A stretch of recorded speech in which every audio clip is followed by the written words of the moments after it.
Haleluya, puji Tuhan. Hari ini kita akan belajar tentang apakah baptisan air itu. Haleluya. Bapak Ibu Saudara yang kekasih di dalam Tuhan, apakah baptisan air itu? Pertama yaitu perintah Tuhan Yesus Kristus. Kita lihat dalam Matius 28 ayat 19. Karena itu pergilah, jadikanlah semua bangsa muridku dan baptislah mereka dalam nama Bapa dan Anak dan Roh Kudus. Sebelum Yesus naik ke sorga, Yesus menugaskan murid-muridnya untuk memberitakan Injil dan membaptiskan mereka yang percaya kepada Yesus. Amin. Bapak Ibu Saudara yang kekasih, kita penting mengerti dan apa artinya baptisan air itu. Perintah Tuhan Yesus Kristus yang pertama. Yang kedua yaitu kehendak Allah. Kita baca di dalam Matius 3 ayat 13-16. Maka datanglah Yesus dari Galilea ke Yordan kepada Yohanes untuk dibaptis olehnya. Tetapi Yohanes mencegah dia. Katanya, akulah yang perlu dibaptis olehmu dan engkau yang datang kepadaku. Lalu Yesus menjawab, katanya kepadanya, itu kepada Yohanes, biarlah hal itu terjadi, karena demikianlah sepatutnya kita menggenapkan seluruh kehendak Allah. Dan akhirnya saudara, Yohanes pun menurutinya. Haleluya. Sesudah dibaptis, Yesus segera keluar dari air. Dan pada waktu itu juga langit terbuka dan ia melihat Roh Allah seperti burung merpati turun ke atasnya. Dengan demikian saudara, baptisan air bukanlah kehendak manusia, bukan kehendak orang tua, bukan karena kehendak majikan yang kita bekerja, atau mungkin siapa lagi, bukan karena pacar, bahkan siapapun. Baptisan air juga bukan kehendak gereja atau pendeta atau diaken atau penatua. Baptisan air bukan juga kehendak, bukan karena mau menikah atau tuntutan lain baru kita mau dibaptis. Kalau kita melakukan kehendak Tuhan, pasti Tuhan senang. Amin. Bapak Ibu Saudara yang kekasih, walaupun mungkin ada pihak-pihak yang tidak senang, tetapi kita harus ambil prinsip, harus ambil sikap. Lebih baik kita menyenangkan hati Tuhan daripada menyenangkan hati manusia. Matius 16 ayat 26. Apa gunanya seorang memperoleh seluruh dunia tetapi kehilangan nyawanya? Dan apakah yang dapat diberikannya sebagai ganti nyawanya? Bapak Ibu Saudara yang kekasih, baptisan air adalah kehendak Allah. Amin. Siapa saya, siapa saudara, siapa kita semua. Kembali kita harus melakukan apa yang menjadi kehendak Allah. Amin. Pertama yaitu perintah Tuhan Yesus, kedua kehendak Allah, dan ketiga yaitu apa saudara?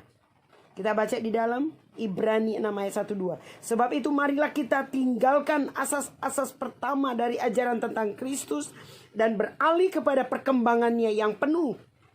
Janganlah kita meletakkan lagi dasar pertobatan dari perbuatan-perbuatan yang sia-sia dan dasar kepercayaan kepada Allah, yaitu ajaran tentang berbagai pembaptisan, penumpangan tangan, kebangkitan orang mati, dan hukuman kekal.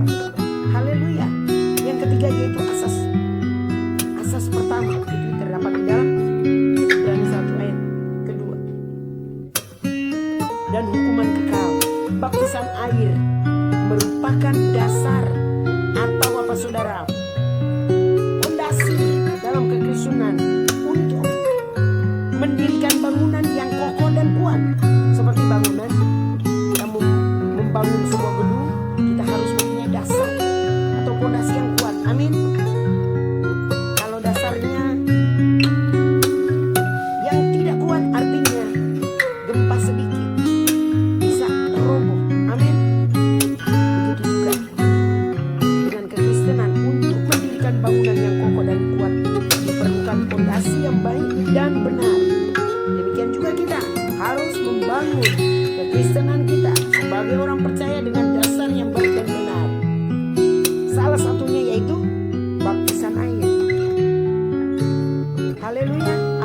baptisan itu perintah Tuhan Yesus, kehendak Allah, dan ada asas pertama yang kita lihat dalam Ibrani. Yang berikutnya saudara, syarat untuk dibaptis dalam air. Pertama, Kisah Rasul 2 ayat 38. Jawab Petrus kepada mereka, bertobatlah dan hendaklah kamu masing-masing memberi dirimu dibaptis dalam nama Tuhan Yesus Kristus untuk pengampunan dosamu, maka kamu akan menerima karunia Roh Kudus. Haleluya.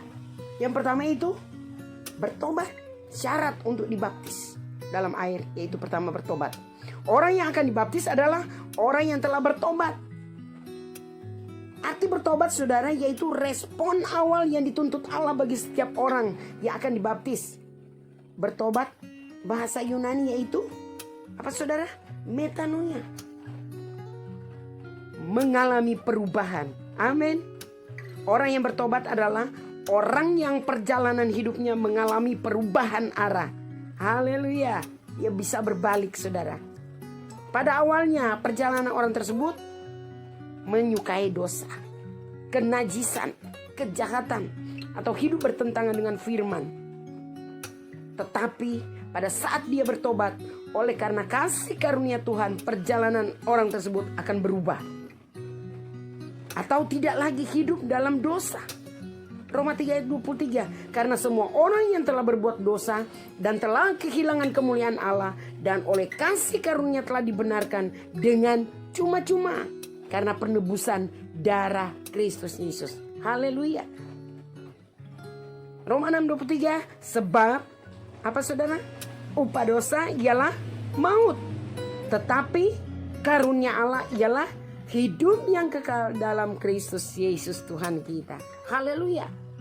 Syarat untuk dibaptis dalam air yaitu pertama bertobat, dan yang kedua yaitu percaya. Markus 16 ayat 15 sampai 16. Lalu ia berkata kepada mereka, pergilah ke seluruh dunia, beritakanlah Injil kepada segala makhluk. Siapa yang percaya dan dibaptis akan diselamatkan, tetapi siapa yang tidak percaya akan dihukum. Haleluya. Puji Tuhan. Kita lihat di dalam Kisah 8 ayat 36-37.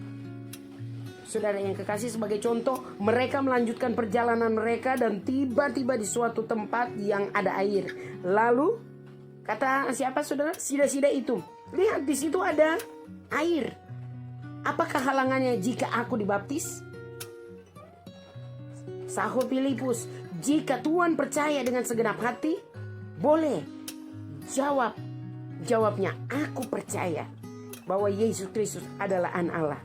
Setelah sida-sida Ethiopia itu mendengar firman Allah, ia mengambil keputusan untuk dibaptis.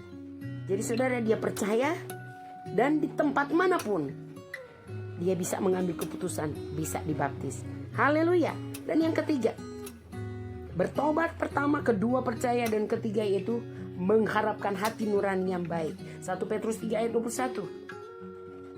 Juga kamu sekarang diselamatkan oleh kiasannya, yaitu baptisan. Maksudnya bukan untuk membersihkan kenajisan jasmani, melainkan untuk memohonkan hati nurani yang baik kepada Allah oleh kebangkitan Kristus Yesus. Saudara yang kekasih dalam Tuhan, baptisan air bukan acara memandikan tubuh jasmani kita supaya menjadi suci. Itu sebabnya kita tidak menggunakan istilah permandian atau dipermandikan, tetapi baptisan, dibaptis. Arti kata itu dibaptis, ditenggelamkan. Haleluya. Orang yang bertobat dan percaya kepada Yesus dalam hati nurani orang tersebut ada itikat, ada hasrat yang besar. Untuk apa saudara? Tidak lagi hidup dalam dosa masa lalu. Untuk apa saudara? Tidak mau mengulangi dosa-dosa yang telah ditinggalkan. Untuk apa? Memelihara hidup suci. Haleluya. Puji nama Tuhan. Saudara yang kekasih, apakah baptisan air itu? Kita sudah lihat ada 3, yaitu perintah Tuhan Yesus, kehendak Allah, bahkan asas pertama. Haleluya.